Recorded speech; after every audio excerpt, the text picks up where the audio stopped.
Evidence of قیاس کی۔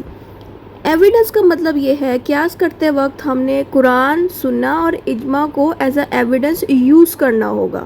جیسے کہ the authority of قیاس comes from ہولی قرآن، سنہ اینڈ اجماع۔ قیاس جو ہے وہ ہولی قرآن، سنہ اور اجماع سے نکالا گیا، ٹھیک ہے۔ کیسے نکالا گیا کہ جو قرآن ہے، سنہ ہے، اجماع ہے، ان کی مدد سے کوئی کیس سالو ہوا، اس کیس سے کیا ہوا کہ وہ کیس اوریجنل کیس بن گیا، ٹھیک ہے۔ پھر کئی وقت بعد ایک اور کیس ارائز ہوا، اب اس کیس کے بارے میں نہ قرآن، سنہ اور اجماع میں موجود ہے، تو وہ کیس پھر ہم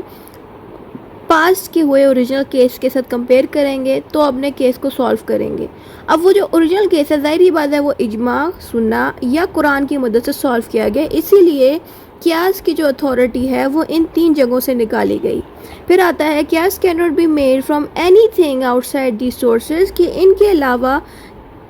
آپ کسی اور سورس سے قیاس کو نہیں کر سکتے، یعنی کہ اگر کیس بھی جو سالو کرتے ہو وہ کیس بھی قرآن، سنہ اور اجماع سے ہی سالو ہوا ہو، پاسٹ والا،